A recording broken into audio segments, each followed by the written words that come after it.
Tes, tes. Assalamualaikum warahmatullahi wabarakatuh, saudara-saudaraku sebangsa dan setanah air. Dimanapun kalian berada, semoga kalian selalu dalam kondisi sehat walafiat ya. Berjumpa lagi dengan saya di Gaspol Update. Kami bukanlah buzzer pihak manapun. Teman-teman, sudah pada tahu nggak ini teman-teman ya? Semakin ke sini, semakin banyak fakta baru yang terungkap ke permukaan. Melalui wawancara yang dilakukan oleh Bang Bill ya, kita mendapatkan sebuah data ya, walaupun ini baru dugaan, bahwa sebetulnya si Dewa Panci itu tidak pernah lulus S3. Tahu ya si Dewa Panci ya, itu yang bacotnya nggak bisa direm, nggak bisa dikondisikan. Dengan kata lain, bukti tanda lulus yang selama ini sering dia tunjukkan ke hadapan publik adalah palsu. Ini sih bukan maling teriak maling lagi ya, tetapi menurut saya ini perampok teriak maling. Jadi sudah fix ya, sudah fix. Ya, mereka yang menyerang Jokowi sejatinya adalah manusia-manusia bermasalah. Apakah kalian masih percaya dengan mereka? Ya kalau saya sih enggak ya, sejak dulu ya enggak. Nah, bagaimanakah videonya dan bagaimanakah respon netizen? Mari kita tonton bersama, kemudian mari kita komentari bersama di bagian akhir video. Ini dia. Jangan sok bermoral kau. Pak Jokowi, apa yang kita butuhkan adalah, yang saya tuntut adalah kejujuran dan kenegarawanan. Bercermin kau, Roy Suryo. Waduh, luar biasa. Ternyata sepak terjangnya Roy Suryo itu melebihi Garung Panci. Karena apa? Selain perabotan rumah tangga digondol, mereka itu juga ngembat kasur, bayangin. Apakah Anda sudah memulangkan? Tahun berapa Anda memulangkan kasur King Coil mahal itu? 175 juta. Kapan Anda pulangkan itu? 175 juta uang rakyat. Anda pulangkan kapan itu? Karena 2018, menurut Kemenpora dan BPK, belum Anda pulangkan itu. Si kasur atau spring bed King Coil 175 juta. Uang rakyat untuk tempat tidur Anda. Kapan Anda pulangkan itu? Jawab dulu. Nggak berani Anda jawab itu. Itu loh. Nanti kita ke BPK tanyakan itu. Kapan Anda memulangkan barang-barang itu? Total 8,5 miliar dan total item 3.200-an. Ya, kapan Anda pulangkan? Satu-satu kita tanya itu nanti di BPK. Itu loh. Ya, mulai dari yang paling mahal. Ya. Spring bed King Coil 175 juta. Satu unit. 210 unit lensa kamera. Ya, seharga total 2,1 miliar. 208 unit kamera digital. Seharga hampir 1,5 miliar. Dan 262 unit item studio gambar, ya, sebanyak 262 item atau 1,3 miliar. Itu akan kita tanyakan nanti ke BPK. Kalau memang nggak dipulangkan sama kau, kita laporkan ke KPK kau. Padahal yang diambil itu kan apa? Fasilitas negara. Duit yang dipakai untuk beli barang-barang itu hasil pajak dari rakyat. Sekarang pertanyaannya, barusan Roy Suryo teriak-teriak kejujuran, berteriak-teriak kebenaran. Ya kalau ini apa namanya? Maling teriak maling kan? Benar sekali nih, Rismon mengungkit semua masa lalunya Roy Suryo supaya piaraannya itu sadar, supaya ternak Panci sadar, supaya ternak Dajjal juga sadar bahwa junjungannya tak lebih dari kucing garong alias Garong Panci ya. Ingat itu. Salam waras. Gimana kau kalau udah digitukin? Hah? Kalau udah diserang sama mantan teman kau sendiri, jangan sok bermoral kau ya.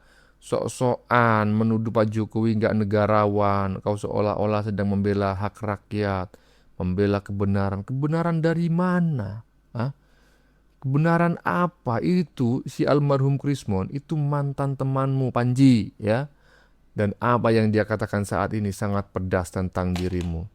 Saya sependapat, walaupun saya tidak mendukungmu, Mon, ya, kau tetap tidak kami terima sebagai termul sejati. Oke? Lanjut. Cek. Apa itu si cek? Nah ini, cek.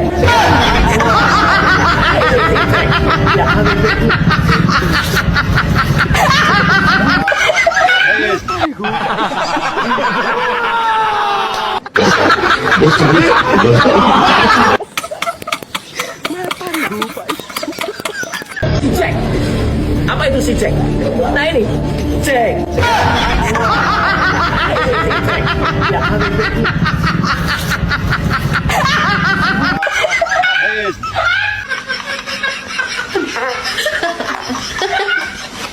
Cek. Apa itu si cek? Nah ini, cek.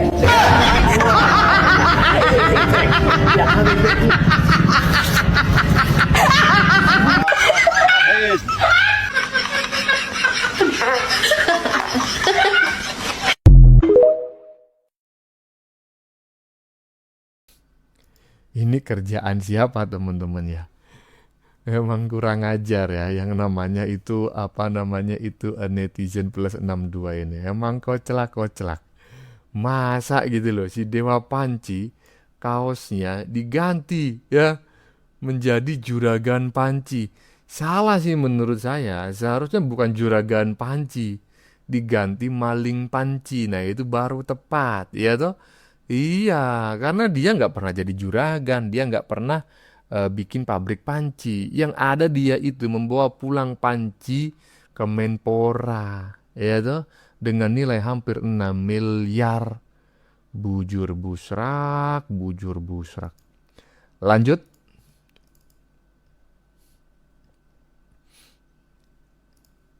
Guys, akhirnya janjiku mau bertemu dengan Dr. Richard. Ini Dr. Richard ini pernah nge-zoom sama aku. Kita bahas soal ada indikasi ijazahnya Roy Suryo, ya, tidak pernah ada yang S3. Karena dia pernah menunjukkan S1, S2. Tapi yang S3-nya yang dia perlihatkan adalah surat keterangan lulus. Ya. Yang kedua, ternyata ada masalah soal Roy Suryo ini. Kenapa dia masih mendapat gelar S3? Padahal dalam peraturan kampus S3-nya itu, orang yang kena pidana itu seharusnya gugur alias DO. Ini ada pertanyaan penting. Kita nggak bilang ijazahnya palsu karena memang dia nggak pernah perlihatkan ijazahnya. Tapi yang kita mau mempertanyakan, dari mana sisi gelar doktor S3 itu kalau ternyata dia sudah melanggar secara akademik? Di hadapan saya ada Bang Dr. Richard. Selamat sore, abangku. Sore, Bang Bill. Akhirnya kita berjumpa ya.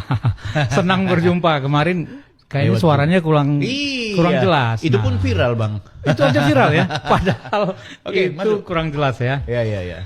Oke, Bang Dokter, saya kepingin kita mendiskusikan ini lebih komprehensif. Kita Siap. mau memberikan pencerahan ke publik.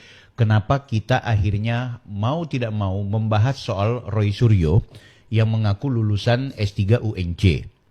Nah, padahal ada cacatnya di sana. Iya. Bahkan abang berani mengatakan tidak sah. Yes. Oke. Nah, di video ini aku kepingin kita sama-sama akan menunjukkan di mana sih letak kejanggalan Roy Suryo. Dan aku rasa penting juga untuk kita membahas soal Roy Suryo karena dia begitu percaya diri mengklaim ijazahnya Pak Jokowi palsu, menuduh orang yang bukan-bukan. Tapi kalau seandainya faktanya terbukti bahwa dia juga punya masalah secara akademik, nah ini namanya maling teriak maling juga gitu. Dan itu udah dijawabkan dia juga. Ya, oke, kita awali sebelum kita akan bongkar dan mereaction dia punya video dan juga melihat beberapa data. Bang, coba refleksikan. Kayaknya kemarin begitu selesai dari penahanan ditangguhkan, dia dengan percaya diri ada termul yang mengutak-atik, mengglorifikasi saya punya ijazah S3. Wah, dia tidak ngerti itu. Bagaimana tanggapan dokter? Ya, saya sebenarnya ya kalau dulu itu nggak pernah peduli seseorang mau klaim gelar apapun ya, kecuali dia tunjukkan di media massa, apalagi itu media mainstream ya. Betul. Kalau media yang bukan mainstream mungkin ya silahkan lah ya. Ini media mainstream, jadi saya tergelitik. Loh, apa benar ini? Apalagi ada kata-kata nanti mungkin diulang aja. Iya. Silahkan diuji, Iya. uji apapun. Iya. Ya. Betul. Nah, kalau saya ini bukan seorang ahli forensik ya, Iya. nguji-nguji begitu itu uji namanya uji persepsi ya. Oke. Nah, tidak ada referensinya kalau uji-uji seperti itu. Ya. Nah, kalau saya itu uji yang namanya uji itu uji fakta. Ya. Pertama, saya tergelitik ketika dikatakan ada tahun-tahunnya tadi termul. Apakah Iya, saya iya. juga termul? Saya nggak tahu juga ini. Saya ini dosen bukan termul. Kalau Iya, iya. dosen dikatakan Sekedar ya. informasi guys, beliau ini dosen yang kebetulan juga alumni sama-sama dengan Roy Suryo di UNJ. Prodi Untuk program S3-nya ya. Ya, prodi ilmu manajemen. Sama-sama dengan Sama. Oh, oke. Jadi sama persis. Senior dong berarti Roy Suryo. Roy Suryo senior masuk, tapi saya duluan lulus. Oke. Nah, Oke. jadi saya Ya. tahu dia kapan lulusnya, kira-kira begitu ya. Nah, Ya. tapi itu nanti kita bahas. Ya. Yang pasti itu ketika dikatakan ada tahun, aturan tahun-tahun itu berbeda. Nah, nanti kita buktikan. Oke. Kalau saya itu kan bicara dengan fakta. Ya. Kita lihat buktinya nanti, ya, dan kita bisa lihat beberapa menambah ya, untuk Ya. menambah bukti-bukti selain Ya. daripada aturan ya. Betul. Ada yang namanya kan kalau tentang Pak Joko Widodo kan dikatakannya skripsi. Nah, ini disertasinya ada nggak? Kan gitu. Syarat untuk mendapatkan S3 itu Disertasi. adalah disertasi. Disertasi. Sama dengan Rismon itu kan kalau kita mau cari tahu benarkah dia memiliki disertasi, sekarang Iya. kan bukan hanya harus datang ke kampus, kita udah Iya. bisa melihat di perpustakaannya secara online. Betul. Oke, kita akan uji juga berarti. Iya, Roy kita Suryo. uji di situ aja. Oke, Pak Dokter, nanti sambil kita jalan, kita langsung lihat aja dulu. Kembali kita akan putar ke teman-teman, bagaimana Roy Suryo begitu percaya diri, buka-bukaan bahwa dia menunjukkan ijazah S1 hingga S3. Nah, ini dalam keterangan di Kompas TV ya. Ya. Ijazah S1 dan juga hingga S3 miliknya. Oke, kita dengarkan dulu. V. Ah. Itu adalah orang-orang yang kami laporkan dan ada di dalam detail penjelasan yang sudah ada di dalam laporan kepolisian nomor STTLB garis miring B garis miring 114 garis miring 2026 SPKT Polda Metro Jaya. Oke. Saya jelaskan lagi. Jadi memang ada dua klaster. Klaster yang pertama saya dituduh berijazah palsu. Nah. Ya. Jadi ijazah saya dari S1 dari UGM ini dituduh palsu. Oke. Kita nggak tahu ya siapa yang nuduh dia itu Ada ijazah palsu. legalisasinya. Silakan difoto, silakan dianalisis. Oke. Ya kalau Kita sepakat ini ijazah ya. Itu ijazah. Kita sepakat ini Iya. ijazah yang dia perlihatkan. Dan kita tidak tahu asli atau palsu, nggak tahu. Iya. Saya nggak urusin itu. Oke, Bukan dan ini fotokopinya, Fotokopinya. bukan ijazah aslinya, tapi Iya, fotokopi. fotokopi. Oke. ada orang ya, silakan diuji Ella, silakan Oke. diuji luminance and gradient, silakan diuji apapun. Kalau ini apa ijazahnya. Kemudian artinya bentuk kejujuran. Kemudian ijazah S2 saya dari UGM juga ini. Oke. Kalau kita mau nge-zoom, kita lihat ya baik-baik. Ini juga ijazah Iya. UGM Yes. S2. Iya. Oke, sekarang Silakan giliran diuji juga. S3-nya. Ini saya magister kesehatan, makanya di belakang saya ada MKes-nya. Hmm. Kalau tadi gelarnya di depan ada dokter andesnya. Ya. Dan saya S3. Kenapa saya perlu jelas S3? S3 inilah saya memutuskan untuk mengundurkan diri dari partai karena saya sekolah menempuh S3 ini. Dan alhamdulillah 4 tahun kemudian saya lulus. Nah, 4 tahun kemudian dia lulus. Kemudian ini tidak seperti umumnya ijazah UNJ yang landscape. iya. Ini potret. Itu saya pastikan bukan ijazah. Kalau itu saya pastikan bukan ijazah. Itu surat keterangan. Sama dengan Bang Doktor juga punya surat keterangan lulus yang potret, Iya. ya kan? Yang berlaku 6 bulan. Hanya 6 bulan Iya. berlakunya. Hanya 6 bulan. Dan dia mengatakan dia lulus itu setelah 4 tahun kuliah. Ya. 2023. Sementara kan kalau kita mau hitung dari 2016 berapa tahun berarti? Kan dia masuknya 2016. 2016. Jadi sekitar 7 mengarah ke 8 tahun. Nah ini dia Lebih dari ngakunya 7. 4 tahun ya. Iya. Kita nggak ngerti maksud Ya, 4 tahunnya ini ya. apa. Oke. Biarkanlah kalau itu. Oke. Sampai di sini jelas ya guys ya bahwa Pak Doktor memastikan ini bukan ijazah S3-nya. Bukan. Itu bukan ijazah. Selama ini memang dia nggak pernah perlihatkan ijazah Tidak S3. pernah ada. Setahu saya di media manapun tidak pernah. Termasuk waktu dia diskusi dengan Abdel di podcast, dia juga tidak memperlihatkan ijazah S3, hanya memperlihatkan Surat keterangan lulus. Iya. Tapi kan surat keterangan lulus ya berarti dia ya lulus dong. Bahkan di PD Dikti. Oke, kita lihat PD Dikti aja dulu. Oke, kita lihat PD Dikti ya. Apa PD Dikti itu apa nama anunya? PD Dikti aja. PD Dikti Kemdis. Iya, tunggu. Oke, kita lakukan verifikasi dulu. Ini ya. Ya, ketik aja. Siapa? Ini ketik. KRMT. Oke, KRMT. Udah itu aja keluar itu nanti. Oke, kita cek. Karena nama itu sepertinya cuma satu di Indonesia ya. Oh gitu ya. Dia pakai ya. Iya. Padahal itu kan gelar ya. Iya. Seharusnya. Sebenarnya sepengetahuan saya tidak boleh ada gelar dalam ijazah. Oh, tapi iya. oke lah. Ini nggak ada nih. KRMT mungkin. Tadi saya tulis apa ya? KRT. KR ada saya tulis. KRMT. Kita tulis Roy Suryo aja lah. Roy Suryo. Oke, Roy Suryo. Ya. Kita cek. Dia bukan dosen. Roy Sabto Suryo. Bukan, ke bawah. Mahasiswa. Kita seharusnya nyarinya ke bawah. ke bawah. Oh, tadi mungkin ada KRMT. Sorry, saya yang salah tadi. Saya yang salah. KRMT. Sorry, tadi saya cek di mahasiswa, apa di dosen. Terus. Oke, nah ini. Yes. Oh, 2 orang ternyata KRMT. Ya. Roy Suryo, Noto Diprojo. Ya. Oke. Kita lihat ilmu manajemen Prodi Universitas Negeri Jakarta. Klik. Kita klik. Dia masuk tanggal 1 September 2016. Lulusnya di 2023-2024. Klaimnya seperti itu. Oke. Ya. Nah, di PD Dikti namanya ada. Ya. Artinya berarti dia mahasiswa yang lulus di UNJ secara formal.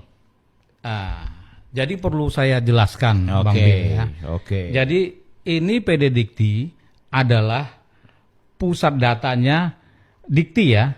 Nah, Dikti itu menerima data dari prodi. Oke. Nah, dari prodi di input, ini mahasiswa semester berapa? Setiap semester ada. Oh, oke. Setiap semester itu ada ya. Oke. Nah, kemudian lulus juga diupdate oleh prodi. Kalau dikatakan non-aktif ya non-aktif. Oke. Itu seperti Dr. Tifa. Iya. Itu betul. UI sudah mengatakan non-aktif. Dan beberapa kampus lainnya gitu. Ya. Oke. Nah, jadi ini kan Artinya nggak masalah non-aktif selama dia tidak boro-boro bicara bahwa saya doktor. atau kan? Sempat kemarin begitu. mengatakan sedang ikut Ujian. disertasi. Seharusnya nggak boleh. Seharusnya Tapi itu nggak nanti boleh. kita bahas ya. Oke, nanti di kelas khusus itu Iya. soal Tifa. Oke, nah ini jadi prodi yang menginput. Prodi yang menginput, menyertakan ijazah? Tidak. Oh, oke. Itu input data. Termasuk berarti hanya keterangan bahwa dia lulus. Yes. Berarti benarlah dia lulus secara administratif. Iya, berdasarkan data yang dari diberikan prodi. Ya, kan ada Tapi- surat keterangan lulus tadi. Iya. Ya. Ijazah pengaruhnya terhadap seseorang memiliki gelar doktor atau gelar kesarjanaan itu seperti apa? Wajibkah ijazah menjadi seseorang berhak menyandang sebagai lulusan atau alumni tersebut? Nah, jadi begini, ketika selesai untuk doktor ya, selesai ujian disertasi itu ada namanya promosi ya. Promosi. Nah, ketika selesai promosi, dia akan diberikan itu surat keterangan lulus. Oke. Ya, surat keterangan lulus. Oke. Nah, itu berlaku hanya maksimal 6 bulan dan biasanya di UNJ. Ini UNJ ya. Nah, kebetulan saya dan teman-teman semua sama aja. Itu 2 minggu kemudian itu sudah terbit ijazah. Ya, terbit ijazah. Nah, di PD Dikti itu berdasarkan prodi tadi. Kalau udah dikatakan lulus, kan setiap 6 bulan itu harus diupdate. Harus diupdate. Diupdate di situ. Udah lulus atau apa ini status mahasiswanya? Apakah dia aktif, nonaktif, cuti, atau sudah lulus? Diupdate lah di situ sudah lulus. Ya. Tetapi bisa jadi ijazah belum diterima. Ijazah itu prosesnya itu hingga rektor. ada fotonya, ada tanda tangan rektor. Nah, kalau surat keterangan lulus tidak ada foto, karena itu hanya berlaku sementara. Seperti resi kalau zaman dulu ya.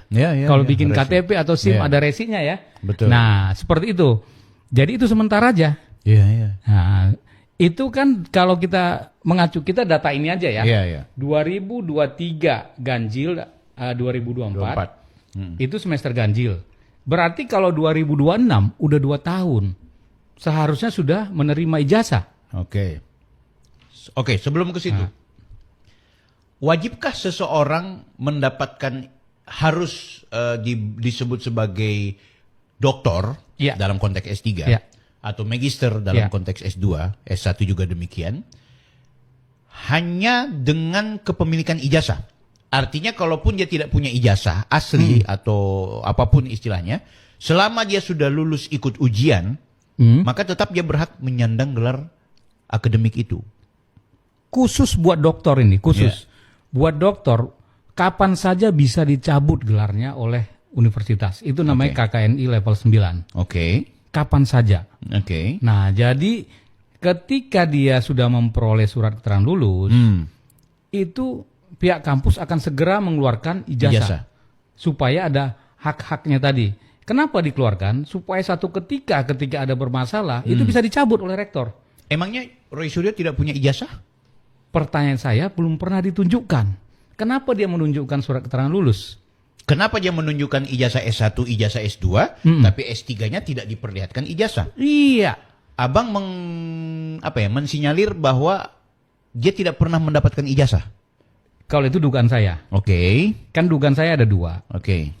Bahwa yang pertama tidak pernah, dugaannya tidak pernah memperoleh ijazah karena permasalahan prosedur hukum tadi, prosedur ataupun peraturan rektor yang mengatakan bila seseorang mahasiswa terkena pidana yang berkekuatan hukum tetap oleh pengadilan, maka otomatis drop out, gugur sebagai mahasiswa. Ya, bisa saja ini pertama akhirnya tidak dikeluarkan ijazah.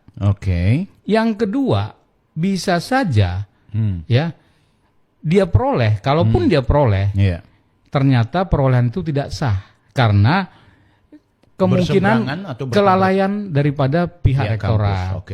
Rektor tidak mungkin tahu ribuan orang 1 tahun itu berapa puluh ribu ya lulusannya, nggak bakal tahu nama-nama semua itu. Rektor, misalnya Bang Bil rektor nih, apa paham semua masalah-masalah di luar mahasiswa itu, masalah-masalah luarnya ya. Kalau masalah-masalah itu ada di kampus, misalnya demo di kampus, ada kejadian apa di kampus, rektor pasti tahu. Tapi kalau masalah pribadi mahasiswanya Bang Bil, ya misalnya Bang Bil ini rektor, apa tahu masalah pribadi orang? Nggak mungkin ya. Jadi bisa lalai. Nah, itulah yang saya di sini menyampaikan. Ini kasus ini agar ada keputusan rektor, agar rektor itu aware. Kita bukan benci-benci sama si A, si B, si C ya. Nggak ada, ngapain kita benci sama orang, nggak pernah kenal gitu ya. Artinya masalah ini juga bukan cuma masalah Roy Suryo. Bukan. UNJ harus kemudian memberikan klarifikasinya. Kenapa Roy Suryo dinyatakan lulus, padahal di saat yang bersamaan dia melanggar peraturan akademik. Oke, kita perlihatkan peraturan akademik di sini ya. Minimal di sini adalah ada panduan akademik 2021. Roy Suryo kuliah dari 2016 sampai 2023. Oke ya. Walaupun idealnya sebenarnya 4 tahun sudah selesai gitu kan. Tapi kan ada yang terlambat sampai 5, 6 bahkan terjadi apalah. Kalau melihat ininya berarti dia 2024 udah itu. Karena 2023 garis miring 2024. Betul. Tapi bulan berapa sih dia lulus tahun itu? Nanti bisa kita buka. Nah, ini di pedoman akademik 2021 dia di halaman berapa? Sekitar 80-an ya. 85 kayaknya kalau nggak salah dulu waktu Bang Dokter bilang itu. Kita ke halaman 85. Status mahasiswa. Kalau nggak salah status mahasiswa itu ini ya, kalau nggak salah ya. Bukan. Satuan kredit ini SKS. Apa setelah ini atau sebelum? Kartu rencana studi Sepertinya terus. terus ya. Kehadiran perkuliahan atau di atasnya? Terus kali ya. Uji mata kuliah, sistem penilaian, indeks kayaknya di atas. Oke, di atas Ini kayak udah 100 lebih. mahasiswa. Oke, mahasiswa cuti. Ya. Status mahasiswa pasal 14. Oke. Bab berapa itu? Bab ke-7, seluruh mahasiswa yang telah melakukan itu sudah aktif. Jadi kalau sudah registrasi aktif sebagai mahasiswa UNJ. Ya. Nah, status aktif status mahasiswa terdiri atas aktif dan cuti serta non aktif alias mangkir. Nah, ada juga status mahasiswa UNJ dinyatakan gugur. Iya. Nah, kalau dia mangkir, cuti dan juga aktif, ini nampaknya masih bisa dinegosiasi Iya. untuk diaktifkan kembali kalau dia Iya. mangkir atau dia cuti. Ya. Tapi kalau status sebagai mahasiswa UNJ gugur, berarti kan itu dia harus mulai dari nol ya. Drop out. Artinya kalau dia mau kuliah lagi, dia Dari nol. Dari nol. Dari nol. Oke. Kita lihat syarat-syarat atau dia disebut sebagai mahasiswa yang gugur atau DO. Ya. Itu tidak lolos dalam evaluasi studi. Ya, oke. Kita anggap dibacakan. Kemudian masa studi habis sesuai dengan jenjang pendidikan yang diikuti. Ya, Dia ini nggak sering. melakukan. Iya, Ini sering. Ya, ini sering terjadi di Kalaupun ada mahasiswa yang terjadi seperti ini, dia bisa minta dispensasi kan untuk dia kemudian. dari nol, Dari nol? tetapi tidak perlu ujian masuk. Oh, oke. Hanya itu. Keuntungannya hanya itu, tidak Oke. perlu ujian masuk, tapi SKS-nya nol. Oke, mangkir selama 2 semester berturut-turut, ya kurang lebih. Nah, melanggar integritas akademik dan ditetapkan oleh rektor. Ya. Oke, berarti ini ada misalnya dia berbuat asusila lah, dia bunuh orang lah Iya. atau apa, yang kemudian mencederai nama kampus, walaupun belum masuk ke ranah hukum, katakanlah seperti itu. Iya, pernah itu. Ya. Nah, sekarang masuk di ranah hukum, melakukan tindak pidana dan telah memperoleh ketetapan hukum yang tetap yang dikeluarkan oleh lembaga peradilan. Iya. Disinilah letaknya Roy Suryo. Yes, itu kuncinya. Dia ditetapkan sebagai pelaku tindak pidana tahun 2023 tanggal 2 Mei ya. Tanggal 2 2 Mei. Mei itu keputusan inkrah keputusan ingkrah. bersamaan dengan dia bebas. Oke. Bebasnya. Iya. Jadi kalaupun dia ujian itu berarti setelah ya. Karena baru bebas. Oke. Kan tidak bisa ujian itu di dalam Penjara. penjara. Oke. Ya, itu tidak bisa. Nah, Oke. jadi dia akan ujian. Kalau Tapi ujian ya, tunggu, Roy Suryo waktu itu ditahan ya? ditahan. Yang 9 bulan ya. itu kan? Oke.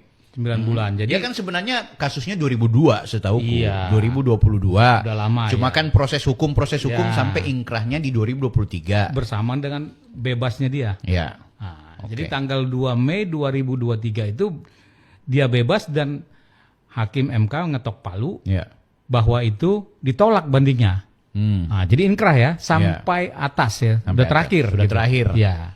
Jadi apapun dikatakan sudah inkrah dan harus drop out. Harus disitulah ketika sudah inkrah. Sebenarnya gini. Oke. Katakanlah terakhir adalah inkrah. Ya. Di Mahkamah Agung. Yes. Maka di situ jelaslah Roy Suryo statusnya sebagai terpidana. Yes. Oke. Mau dia bebas atau berapa hari atau berapa Ya. bulan itu urusan berikut, terpidana. Artinya di saat yang bersamaan kampus harusnya mengeluarkan surat DO DO. atau gugurlah Anda sebagai mahasiswa. Iya. Hanya saja bisa jadi kampus tidak tahu. Oke. Karena mungkin saja tidak ditembuskan oleh Mahkamah Agung. Tidak tahu atau pura-pura tidak tahu kemudian mengeluarkan Nah, itu dia. surat keterangan lulus. Nah, ini Itu. kita juga butuh klarifikasi dari teman-teman. Iya. Bukan UNJ secara kolektif, Iya. tentu bisa saja Oknum. ya, tapi bisa saja mungkin benar. Mereka punya pandangan yang benar. Iya. Artinya diskusi kita hari ini sebenarnya mempertanyakan kejelasannya seperti apa. Yes. Ada agenda ke UNJ? Boleh, saya akan temenin. Mm-mm. Karena ini saya tergerak sebagai alumni ya. Ya. Karena tergerak ketika Mas Roy Suryo ini menunjukkan ijazahnya Iya. perlu diuji. Nah, Itu yang tergerak. Kalau saya dokter tergerak sebagai warga negara yang melihat ada orang yang bak pahlawan mengklaim ijazah orang palsu, menghina-hina orang, apalagi orang yang dia hina itu dan fitnah itu adalah pernah menjadi presiden yang sangat dihormati orang, yang dipercaya orang bahwa dia alumni UGM dan juga memiliki ijazah asli, dan orang ini justru mengaku dia sebagai doktor, dia minta diuji bahwa dia lulusan dari UNJ, padahal ternyata bermasalah secara akademik. Itu sebagai masyarakat, sebagai entitas bangsa, yang aku melihat bagaimana ini orang naik turun di mimbar pengadilan atas nama doktor, kemudian teriak-teriak orang palsu. Ya sama kayak Rismond, aku laporin.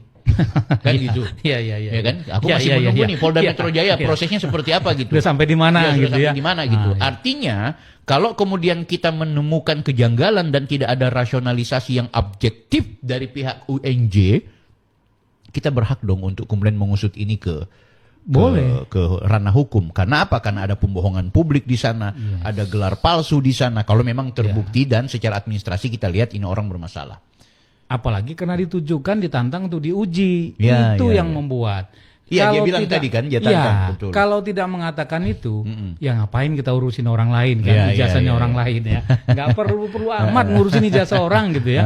Ya biarin aja, saya juga misalnya ngobrol-ngobrol di sebuah warung kopi, ada yang mengaku profesor atau apa, ya biarin aja gitu. Tapi kalau ditantang dengan memberikan ini surat keterangan diakui sebagai ijazah, ya itu kan dan apalagi bermain di ruang publik gitu.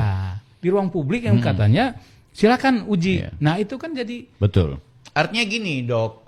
Dia mau mengajak ruang publik percaya dia sebagai akademisi, sebagai lulusan S3 doktor, sehingga itu hipotesanya yang menuduh orang lain sebagai biar kuat gitu. Iya, kuat. Akhirnya orang percaya kan? Ya, ternyata dia itu yang terjadi sama Rismond gitu kan. Itu yang terjadi, makanya kita tidak perlu harus menunggu dia jadi pejabat publik gitu kan. Ada pembohongan publik malah yang terjadi di kesempatan hari ini. Ya, cukup panjang teman-teman ya. Kita menyaksikan Bang Bill ya. Podcast lah yang dilakukan oleh seorang, lupa tadi saya namanya ya. Pokoknya itulah yang sudah kita saksikan bareng-bareng dan kita mendapatkan sebuah informasi yang menurut saya sangat-sangat mengejutkan ya. Karena ternyata siapa namanya itu si Dewa Panci itu tidak pernah lulus S3, karena selama ini yang memang ditunjukkan kepada publik itu hanya ijazah S1 dan S2 ya. Ijazah S1-nya itu kalau nggak salah kesehatan masyarakat atau apa gitu ya, saya lupa. Kemudian S2-nya itu apa gitu ya. Kemudian S3 itu hanya surat tanda lulus dari UNJ kalau tidak salah ya. Nah, memang benar dugaan yang disampaikan oleh narasumber yang berdiskusi dengan Bang Bill tadi. Kalau memang yang bersangkutan itu lulus, ya tentu dia akan menunjukkan ijazahnya, bukan surat tanda lulus. Nah, ini mencurigakan. Jangan-jangan ya, justru si Dewa Panci inilah yang punya kong kali kong dengan pihak universitas untuk memberikan sebuah surat tanda lulus agar yang bersangkutan itu seolah-olah lulusan S3. Aduh, kalau ini benar ya, berarti fik dugaan netizen selama ini bahwa sebetulnya orang-orang yang mencaci, memaki, menghina, memfitnah Jokowi itu adalah orang-orang yang bermasalah gitu loh. Iya toh? Dia menuduh ijazah Jokowi palsu, tetapi dia sendiri ijazahnya yang palsu. Mulai almarhum Rismond ya, yang di bagian depan tadi, yang patut diduga 9.000 triliun ijazah Yamaguchi-nya itu palsu. Ya, diduga ya Allah ya. Kemudian sekarang si Dewa Panji sendiri patut diduga 11.000 triliun % ijazah S3-nya juga palsu. Tapi dia malah menuduh Jokowi. Koclak nggak? Bukan koclak bang, koplak. Waduh. Bagaimana menurut kalian? Keputusan ada di tangan Anda. Silakan tulis pendapat Anda di kolom komentar. Baik Anda yang setuju maupun yang tidak setuju dengan isi konten ini. Sebelumnya saya memohon maaf yang sebesar-besarnya ya. Jika dalam penyajian konten ini ada kata-kata yang menyinggung, kurang tepat penggunaannya, atau ada data yang dianggap keliru atau salah, saya memohon maaf yang sebesar-besarnya. Kita jumpa lagi di lain video. Salam NKRI.